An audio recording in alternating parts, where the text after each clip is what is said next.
Good morning दोस्तों। राधे राधे। आप सभी का मेरे चैनल पर हार्दिक स्वागत है। कैसे हैं आप सभी? मैं उम्मीद करती हूँ कि आप सभी बहुत अच्छे होंगे, स्वस्थ होंगे और अपने अपने जीवन में तरक्की कर रहे होंगे। तो हो गई है आज फिर से एक प्यारे से व्लॉग की शुरुआत। सुबह का टाइम है, तो आप सभी जानते ही हैं कि सुबह जो होती है वो हम लोगों की इन्हीं कामों में बीतती है कि साफ़ सफाई करना है, पौधों को पानी देना है। क्योंकि मैंने कहीं पढ़ा था कि हमें सुबह या शाम में ही पौधों को पानी देना चाहिए। सूर्य निकलने के बाद हमें पौधों को पानी नहीं देना चाहिए, यानी कि दोपहर में पानी नहीं देना चाहिए। तो सारा काम ख़त्म करके मैं आ गई हूँ पूजा के लिए। पूजा करके मुझे खाना भी बनाना है और आज जो है मुझे एक पूजा में जाना है। औसान माई की पूजा है, जिसे हमारे यहाँ दुरदुरैयाँ भी कहते हैं। आपके यहाँ क्या कहते हैं? कमेंट बॉक्स में ज़रूर बताइएगा। तो इसमें ये होता है कि इसमें सभी औरतें जो सुहागिन होती हैं वो 16 श्रृंगार करके जाती हैं, औसान माता की पूजा में शामिल होती हैं। तो मैं भी रंग लगा रही हूँ। आज मैं बहुत दिनों बाद रंग लगा रही हूँ पैरों में, क्योंकि मैं जल्दी से ये सब मौका आता नहीं है और मैं जो है बहुत कम लगाती हूँ। लेकिन चूँकि इस पूजा में जब जाते हैं तो रंग लगाना ज़रूरी होता है, तो मैंने पैरों में रंग लगा लिया है। और कपड़े जो मुझे पहनने थे, चूड़ियाँ और जो भी कुछ भी मुझे पहनना था, वो सब कुछ मैंने निकाल के शाम को ही रख लिया था अलमारी में। क्योंकि मुझे पता था कि सुबह सुबह जो है बहुत ही हड़बड़ी का टाइम होता है, बच्चों को स्कूल भी भेजना होता है, खाना भी बनाना है। तो सारा काम ख़त्म करके मैंने बच्चों को स्कूल भेज दिया है और कपड़े भी मैंने निकाल लिए हैं। ब्लाउज़ जो इसमें का था वो थोड़ा कॉटन था, तो उसमें मुझे प्रेस करना पड़ा, तो मैंने उसे प्रेस कर लिया है। और सारी तैयारियां मैंने पहले से करके रखी थी, तो मैं जल्दी से तैयार हो जाऊंगी। और बहुत दिनों बाद ना मैं ऐसे तैयार हो रही हूँ क्योंकि मुझे टाइम नहीं मिलता है और कोई ऐसा मौका भी नहीं आता है कि मैं ऐसे अच्छे से तैयार हूँ।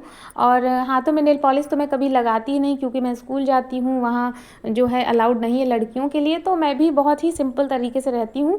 लेकिन मैंने सोचा कि आज मैं अच्छे से श्रृंगार कर लूँ, और देखिए मैं हो गई हूँ तैयार। तो कैसी लग रही हूँ मैं?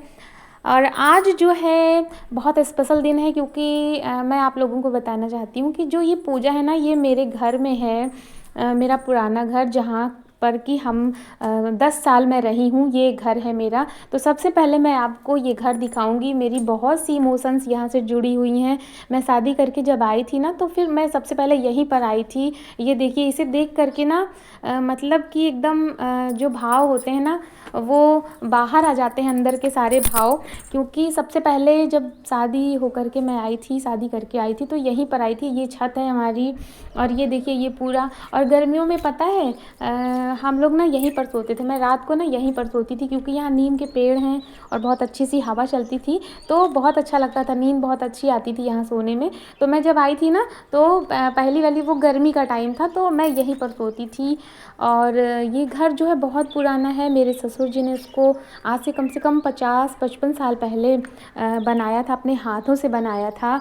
और ये घर जो है बहुत पुराना है और काफ़ी इसमें मतलब मरम्मत की जाती है। लेकिन अब ये बहुत ही उस स्थिति में नहीं है कि यहाँ पर रहा जा सके। तो यहाँ पर कोई रहता नहीं है, क्योंकि सब ने अपना अपना घर बनवा लिया है, तो सब लोग रहते हैं। बस यहाँ पर ये है ना कि अगर कोई पूजा ये सब कुछ भी होता है, तो यहाँ सब लोग इकट्ठे होते हैं, बाकी यहाँ कोई रहता नहीं है।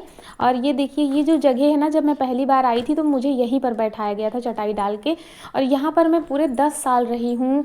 ये जो रसोई है सामने दिख रही है, यहाँ पर खाना बनता था चूल्हे में। और ये वाला जो है जिसको कहते हैं कि ये देखिए, इसको कोट हमारे यहाँ कहते हैं। इसमें धान और गेहूँ रखा जाता है, और नीचे से जगह होती है निकालने के लिए। ये रसोई है। यहाँ से मेरी बहुत सी यादें जुड़ी हैं, और मेरा मन करता है ना किसी दिन मैं यहाँ पर आऊँ और इस रसोई में मैं खाना बनाऊँ। यहाँ मैं रहती थी, मेरे बच्चे थे जब छोटे छोटे, तो वो लोग यहीं पर खेले हैं, यहीं पर बड़े हुए हैं। पूरे 10 साल मैं इस घर में रही हूँ, और अभी बस 3-4 साल हुए हैं मैं यहाँ से गई हूँ। तो अभी यहाँ कोई रहता नहीं है, इसलिए जो है सामान यहाँ वहाँ जिसको ज़रूरत होती है रख देता है।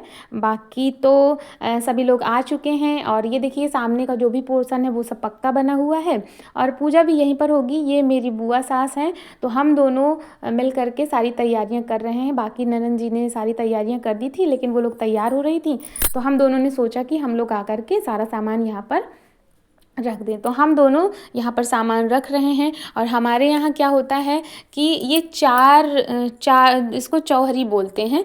तो चौहरी है, 4 लड़ी है, तो इसमें 28 औरतें कुल होंगी और गौर जो है वो 2-2 करके मतलब 4 रखे गए हैं। और ये जो किनारे-किनारे आपको दिख रहे हैं गोली टाइप के, तो ये मिट्टी की सिटकी इसको बोलते हैं, साथ-साथ रखी जाती हैं। कुल 28 7 चौक 28 और पूजा का सारा सामान रखा जाता है, कलश रखा जाता है।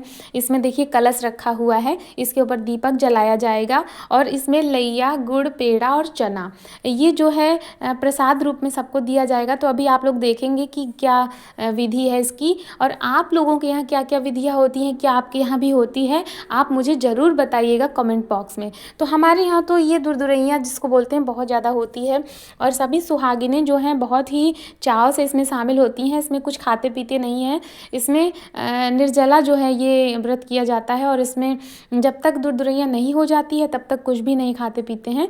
तो इसमें गाँव की, बाहर की बहुत सारी औरतें हैं और हमारे घर की भी, मेरे घर की भी बहुत सी, ये मेरी ननंद हैं येलो साड़ी में, इन्होंने करवाई है दुरदुरैया। और ये मेरी बुआ सास है, मैंने आपको बताया। बगल में जो पीली साड़ी में बैठी वो मेरी चाची सास हैं दोनों। ये जो पीली साड़ी में दिख रही हैं ये भी चाची सास हैं, ये देखिए पीली साड़ी में। और ये सभी गांव की औरतें हैं, तो सभी इकट्ठा हुए हैं। देवरानी भी मेरी हैं लेकिन वो खाने में लगी हुई थी तो वो शामिल नहीं हुई यहाँ पर। और देखिए इस तरीके से सारी पूजा होती है, इसमें चूड़ी, बिंदी सब कुछ चढ़ाया जाता है, अच्छे से पूरा जो है पूजा की जाती है।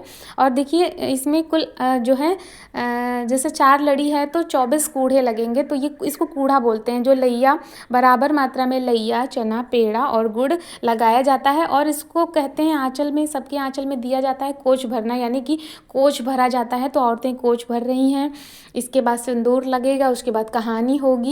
और इसकी जो कहानी होती है ना, वो कहानी बहुत ही इंटरेस्टिंग होती है, मुझे तो बहुत अच्छा लगता है सुनना। इसमें देवी गीत भी गाया जाता है।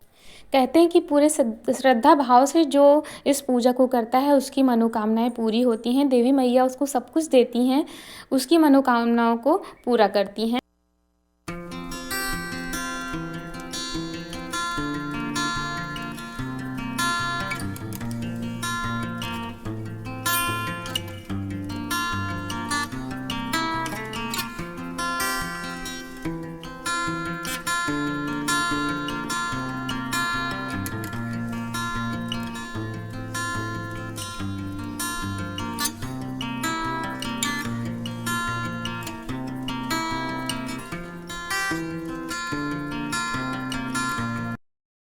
अंगने मायाई निहुर के सब पैया लागे सान माई अंगने मायाई।